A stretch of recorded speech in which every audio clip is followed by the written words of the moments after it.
O filho do Careca foi preso também hoje nessa operação, né, Fábio? O Romeu Antunes também foi preso hoje, né? O Romeu, você lembra naquela fase que teve apreensão de muitos veículos ali, de Ferrari e tudo mais? Ali a Polícia Federal já tinha apontado ele como envolvido ali para tentar esconder alguns bens, e ele também tinha atuação nessas empresas do pai dele que eram utilizadas para o pagamento de propina a agentes públicos, né? Então, no caso do filho dele, é por causa dessa atuação nas empresas, Fabíola. E também outro alvo que é muito importante, não é tão pop quanto o senador, quanto o Adroal, é o Eric Fidelis, né? O Eric Fidelis é um advogado, o pai dele é o André Fidelis, que foi diretor de benefício do INSS. A diretoria de benefício é por onde passava todos os descontos, né? Ela que autorizava as entidades a fazer os descontos, principalmente. Tinha, obviamente, vários órgãos ali dentro do INSS que autorizavam, mas a diretoria de benefícios era a principal. O pai dele era diretor de benefícios no governo Lula e foi afastado logo que o Metrópolis deu aquelas primeiras reportagens. Então ele é uma pessoa importante que é por meio dele que o pai dele recebia do Careca do INSS. A PF já havia encontrado ali várias transações financeiras entre o escritório de advocacia dele e as empresas do Careca do INSS. Ô, Fábio, só para a gente finalizar, ontem até a gente estava repercutindo aqui as coisas relacionadas ao Sérgio Moro, e ele, no post que ele fez, aí ele disse que tudo isso está sendo para desviar o foco em relação à investigação do filho do presidente Lula em relação ao escândalo do INSS. Aí eu queria te perguntar de uma maneira bem clara, há informações sobre a investigação do filho do presidente Lula nesse caso? A Polícia Federal já confirmou isso, Fábio? O que a Polícia Federal, em off, a gente conseguiu confirmar é que há essas citações a ele no depoimento do Edson Claro, né? Sobre a operação de hoje, ele não é alvo, a Polícia Federal nos informou que ele não é alvo, mas tem uma pessoa que é alvo, que é a Roberta Luxinger, a colega Mônica Bergamo, da Folha, tá até na manchete, na capa do UOL também, a matéria sobre isso, ela é alvo. E nos bastidores, o que dizem é que a relação do Lulinha com o Careca do INSS se dava por meio dela. Ela é alvo hoje, mas o Lulinha não é alvo hoje e a investigação relacionada a ela continua. Eu acho que é a partir daí que pode ter algum desdobramento em relação ao Lulinha, mas ele não é alvo hoje, e o que a gente tem de informação é que sim, tem essa citação a ele nos depoimentos do Edson Claro, mas essas citações teriam sido feitas sem apresentar algum tipo de prova concreta. Então a Polícia Federal continua investigando até essa frente. Eu acho que com o andar aí no começo do ano, acho que com o andar da investigação a gente vai conseguir ter algo mais concreto sobre se tem ou não alguma participação concreta do Lulinha nisso, ou se foi só um depoimento que não apresentou as suas devidas provas. Eu acho que com o tempo a investigação vai mostrar isso, Fabíola. E é uma investigação que tem muita gente envolvida na Polícia Federal, e, ao que parece, nesse caso específico, o ministro relator, que é o ministro André Mendonça, tem dado toda condição para a Polícia Federal investigar. Todos os pedidos da Polícia Federal têm sido aceitos, então é uma investigação que, pelo menos até o momento, ela tem andado, ao contrário de outras que pararam em algum momento, né, como a do Master, enfim, outras investigações que estão um pouco mais devagar depois de ter subido ao Supremo. Nesse caso, ao subir ao Supremo, a investigação andou bastante. Parou só naquele momento que o mesmo ministro Dias Toffoli do Master pegou essa investigação, sentou em cima dela um período, mas depois a Procuradoria-Geral recorreu, o caso saiu dele, foi para o André Mendonça, então nesse momento a investigação tem andado bastante e bastante rápido. Então, se tiver algum envolvimento do Lulinha mesmo, acho que nos próximos meses a gente vai ter algo bem mais concreto sobre isso, Fabio. Muito importante esse seu relato final, né, Fábio? Você que acompanha a Polícia Federal há tanto tempo, o Fábio trabalha muito com jornalismo investigativo, e a gente tem que sempre registrar aqui a independência da Polícia Federal, quanto isso fortalece a nossa democracia, né?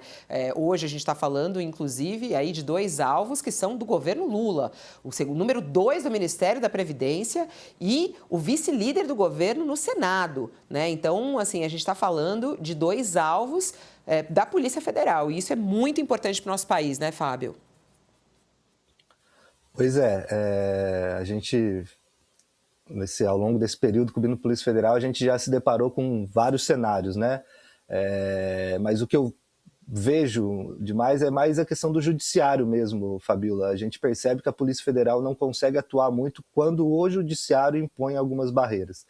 e eu acho que comparando alguns casos a gente percebe muito bem, né? E esse caso do INSS, depois que foi para o ministro André Mendonça, ele tem andado de forma muito ágil, e a Polícia Federal tem conseguido fazer suas diligências contra todos os alvos, e desde a última fase, os principais alvos são ligados ao governo federal, né? Que é quem tem a polícia ali sob tutela. Então, nesse ponto específico, me parece que a Polícia Federal está tendo total liberdade, e mais do que isso, o Judiciário também tem concordado e tem dado as decisões no sentido de permitir que as investigações avancem, né?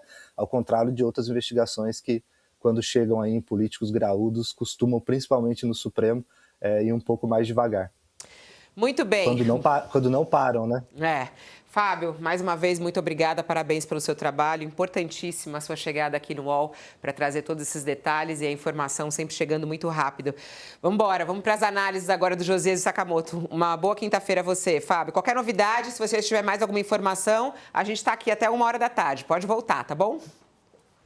Tá bom, obrigado, gente. Um abraço. Um abraço. Vamos lá, Obrigado. Trouxemos todos os fatos, Josias, dessas operações. Queria muito te ouvir. Como é que você vê mais um passo, né, a tentar desvendar o que é esse grande escândalo no nosso país, que é o roubo de aposentados e pensionistas? Aos pouquinhos vamos subindo na escala de responsabilidades, né, Fabíola? Você sabe que nem tudo na política é bandidagem. Seria conveniente distinguir os políticos ruins dos muito piores. Mas todos os gatunos ficam pardos à medida que a política vai virando um outro ramo do crime organizado. No curto intervalo de 17 dias, o senador Weverton Rocha migrou da mesa de um almoço com o Lula para esse caldeirão do escândalo do INSS. O senador Weverton é líder do PDT, vice-líder do governo. Ele visitou o Lula no Alvorada no dia 1º de dezembro. E nessa quarta-feira foi visitado pelos rapazes da Polícia Federal. Com o Lula, o senador negociou a crise da indicação do Jorge Messias para o Supremo. E com a Polícia Federal ele está amargando aí uma batida de busca e apreensão ordenada pelo mesmo Supremo Tribunal Federal no âmbito do inquérito sobre o assalto contra os aposentados. Agora, na gestão Lula, Fabíola, Weverton se tornou no Senado uma espécie de relator oficial das indicações do presidente para a Suprema Corte. Parecia até serviço voluntário, né? Agora vai virando um jogo de interesse. O senador recomendou a aprovação do nome do Flávio Dino, foi relator da indicação do Flávio Dino, já anunciou que vai fazer o mesmo em relação ao evangélico Jorge Messias, e por mal dos pecados o Weverton foi alcançado pela caneta de uma outra toga cristã. Esses mandados que colocam a Polícia Federal no encalço dos calcanhares de vidro do senador foram assinados pelo ministro presbiteriano André Mendonça. Então, as más companhias, sobretudo as péssimas companhias, elas podem fazer um sujeito parecer melhor do que realmente é. Mas o senador Weverton exagerou, Fabíola. Ele recebeu em casa, no gabinete, o careca do INSS, esse líder do assalto aos aposentados. Ele apadrinhou servidores suspeitos de facilitar a invasão na folha da Previdência. Apadrinhou, inclusive, esse que foi preso hoje, um deles, o Adroaldo Portal, que é o número 2 do Ministério da Previdência. O Davi Alcolumbre, presidente do Senado, ele trancou a investigação o quanto pôde. Sonegou informações sobre visitas do careca do INSS a gabinetes de senadores, entre eles o gabinete do Weverton Rocha. Agora o Davi Alcolumbre está descobrindo da pior maneira que investigação é mais ou menos como porco. Quanto mais aprendem, mais ela engorda. Então, está subindo na escala de responsabilidades, como disse Fabíola. Vamos lá, Sakamoto, número 2 da Previdência, preso, né? Prisão domiciliar, como disse aqui o Fábio, está tentando entender por que a prisão domiciliar dele, a gente ainda não tem os detalhes disso. Adroaldo Portal, até quando foi perguntado ao Ministério da Previdência, né, o Fábio pediu, o Ministério da Previdência informou que o ministro, o Volney Queiroz, determinou já a exoneração dele, né? E o senador Weverton também foi procurado e disse que recebeu com surpresa a busca na sua residência e com seriedade se coloca à disposição para esclarecer quaisquer dúvidas assim que tiver acesso integral à decisão. O que isso pesa, por exemplo, para o governo Lula nesse caso, Sakamoto? Primeiro, antes de mais nada, novamente saudar a Polícia Federal, né, que continua, né, desvendando, continua investigando a roubalheira no INSS, fundamental. Lembrar, contextualizar isso aí, lembrar que algumas semanas atrás você tinha políticos, né, tentando defender mordaça sobre a Polícia Federal, tentando defender redução de recursos para a Polícia Federal para dificultar a conexão entre roubalheira, entre setor privado, setor público, crime organizado, tudo isso, né?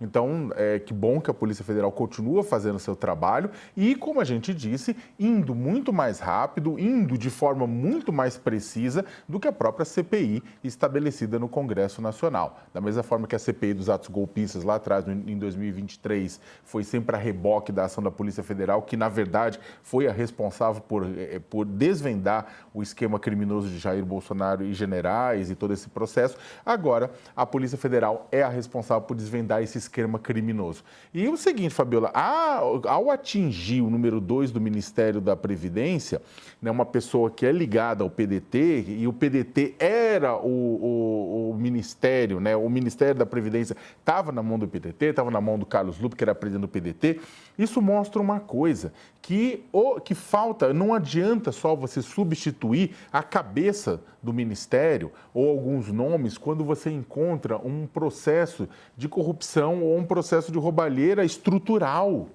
Este é o ponto. Eu não estou querendo acusar antes da hora, né, no caso, condenar A, B ou C. Eu estou falando o seguinte, quando você atinge uma situação como essa, quando você mostra que determinada pasta tem um problema, esse problema é estrutural. Ele não é simplesmente uma ou duas pessoas, tem mais gente lá dentro que fazia essa roda funcionar.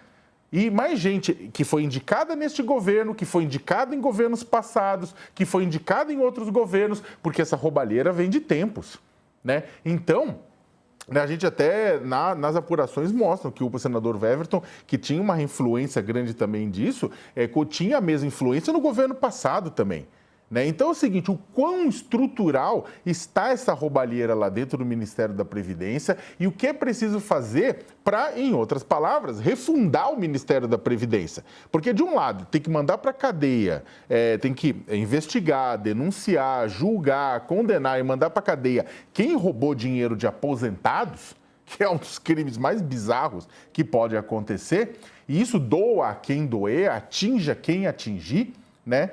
Por outro lado, a gente precisa mudar a estrutura do Ministério da Previdência, porque a Previdência Social diz respeito a todos nós. A gente contribui com a Previdência, a gente espera ser aposentado, a gente espera que esse negócio não tenha um colapso, porque o pessoal resolveu mamar loucamente nas tetas da Previdência. E vamos lembrar que mamar nas tetas da Previdência é um dos esportes nacionais. Vira e mexe há décadas, você tem denúncia de roubalheira vinculado à Previdência Social. Então, este momento é importantíssimo, a Polícia Federal tem que continuar desenrolando esse novelo de lã, tem que fazer todas as investigações, atingir todo mundo que tá sendo citado, vai investigar, alguém citou numa conversa o filho do Lula, que se investigue seriamente o filho do Lula, tal pessoa, uma milionária que é próxima, não sei o que lá, que se investigue, os políticos relacionados a este governo que se investigue, independentemente de ser amigo do Alcolumbre, ser amigo de quem quer que seja, os políticos do governo passado, porque, como eu falei, a roubalheira não surge agora, ela é potencializada agora, mas é uma metodologia que já vem de antes, então pegar o governo Lula, o governo Bolsonaro, o governo Temer, o que quer que seja. Né? O ponto é o seguinte, só que o que não pode acontecer é, em determinado momento, alguém tentar botar um cabresto na Polícia Federal quando descobrir que isso, tal como o Banco Master, é um tipo de inquérito de fim do mundo. Ou seja, que pega tanta gente, mas tanta gente, que alguém em determinado momento diga, bora assar uma pizza? A gente vê, por exemplo, nesse caso, Josias, as pessoas estão aqui falando muito, né? Por exemplo, como que isso... Porque esse número 2 do Ministério da Previdência ainda estava lá, né? E agora ele foi preso, mas quer dizer, desde quando esse caso todo estourou, ele ainda estava atuando lá. Como é que você está vendo, Josias, o papel do governo Lula em relação a esse caso? É preciso fazer um pouco mais? Isso também esbarra no governo? Isso pode prejudicar a imagem do governo, na sua análise? O Sakamoto lembra muito bem, isso não começou de agora, as investigações mostram que isso vem de muito antes. A gente vê também a força da Polícia Federal e a independência de a Polícia Federal focar, inclusive, em pessoas de dentro do governo, né? Mas é preciso fazer um pouco além no governo? Como é que você analisa? Não tem nenhuma dúvida, Fabíola. O governo Lula, o escândalo começou na gestão Bolsonaro, até antes da gestão Bolsonaro, mas o governo Lula é parte dessa lambança. E não é uma parte negligenciável, não é um detalhe, é uma parte expressiva da lambança. Estava lá no ministério Carlos Lupe, era ministro da Previdência, e o Lula se absteve de fazer por opção o que fez apenas por pressão. Ele teve que sofrer pressão para afastar o Carlos Lupe. E está ficando claro agora, Fabíola, que é impossível que essa investigação chegue a bom termo se não for esclarecido o papel do Carlos Lupe nesse episódio. Porque logo na largada, o Lupe sustentou que declarações dele, não estou reproduzindo o que ele disse na ocasião, que a Previdência Social não é um botequim da esquina em que você pode enxergar tudo o que está acontecendo. Ele disse isso quando ficou evidente que ele soube dessa fraude no início do governo Lula. Aí, dias depois de ter dito essa declaração infeliz, ele teve que admitir, porque as revelações foram mostrando que ele tinha tomado conhecimento, ele teve que admitir que soube, de fato, da fraude, no alvorecer de 2023, e foi ouvido, inclusive, na CPI do INSS, e ele se finge de morto, Fabíola, mas é impossível. Estamos vendo agora. Acaba de ser preso o número 2 na hierarquia da Previdência Social, que virou número 2 depois que o Lupe deixou de ser o número 1, porque o governo promoveu o então número 2, que era o Valnei Queiroz, é o ministro hoje.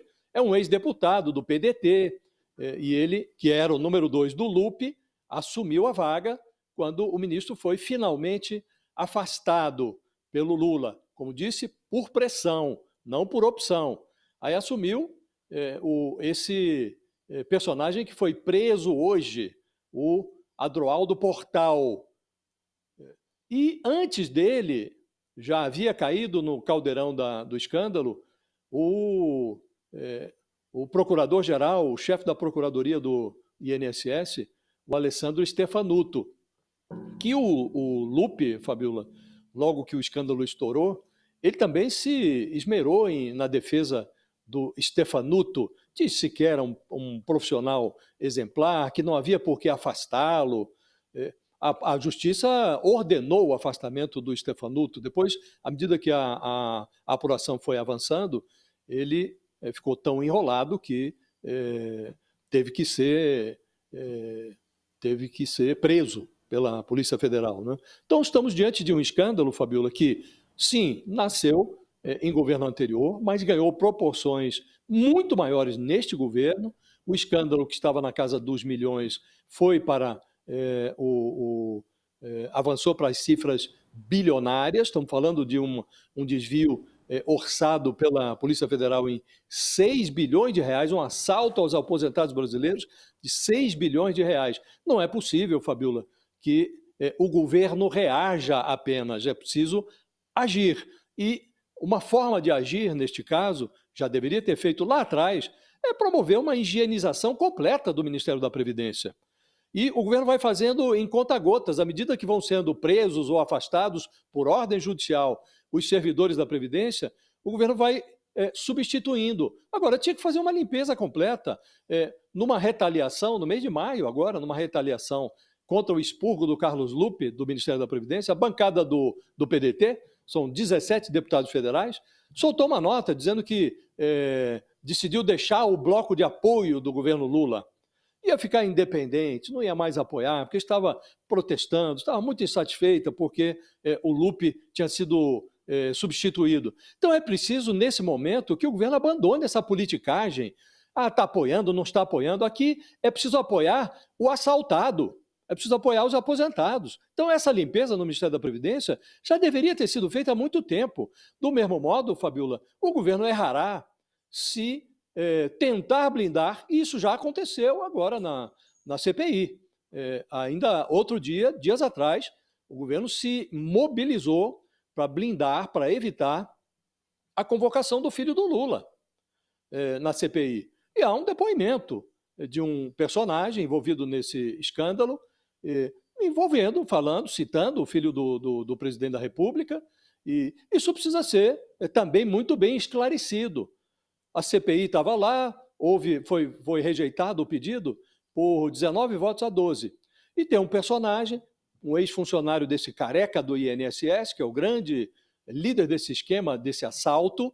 O sujeito se chama Edson Claro, e ele disse lá que o tal careca do INSS dava dinheiro ao filho do Lula. Falou cifras que parecem exageradas, falou em 25 milhões de reais, o Lulinha receberia a mesada de 300 mil reais para azeitar licitações no Ministério da Saúde. Agora, isso tudo, por hora, é maledicência de um encrencado na investigação. Agora, é preciso que essa maledicência toda seja acomodada em pratos bem asseados, para que não fique nenhuma dúvida, Fabiola, para que não fique essa sensação incômoda de que na Previdência o governo não age, apenas reage.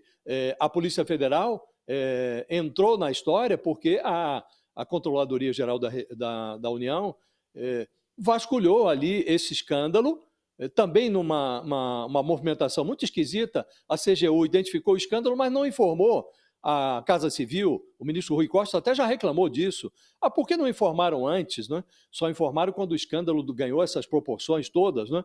E esse escândalo tinha chegado antes no noticiário. A imprensa levantou. Só depois chegou a CGU e depois a Polícia Federal. Então, é preciso louvar o avanço da investigação, tudo isso é muito louvável. Agora, que o governo é parte da lambança e que não está sabendo agir adequadamente, só reage, não age preventivamente, isto é uma evidência, Fabiola. Então, é bom que o governo se conscientize da gravidade desse episódio e passe a agir de forma diferente, até porque isso é um contencioso com forte potencial eleitoral. Certamente será explorado durante a campanha. Eu queria... O Fábio Serapião, que abriu aqui o nosso All News, trazendo todos os detalhes dessa operação da Polícia Federal. Para quem está chegando agora, está em operação a Polícia Federal, justamente no caso do INSS. E ele falou sobre uma busca na casa de uma herdeira milionária no bairro de Genópolis, em São Paulo. A Polícia Federal fez buscas. A reportagem e os detalhes é da nossa rainha Mônica Bergamo. Está já publicada na página do UOL também, a coluna, trazendo um pouco mais de detalhes. Estamos falando da empresária Roberta Luschinsinger, eu não sei se fala assim, Luschinsinger. Ela teria recebido recursos do careca do INSS, isso segundo as investigações. Por isso, essa busca contra a empresária no bairro de Genópolis. Ela é herdeira de um ex-acionista do banco Credit Suisse, e ela foi casada com um ex-delegado da Polícia Federal, o Protógenes Queiroz. Ela se diz socialista. Em 2017, anunciou que queria fazer uma doação milionária ao presidente Lula, na época, para concorrer à eleição. E que estava sendo investigada, né? Ela, na verdade, fez essa declaração, inclusive, enquanto o Lula estava sendo investigado. Ela hoje é alvo dessa operação da Polícia Federal. Por quê?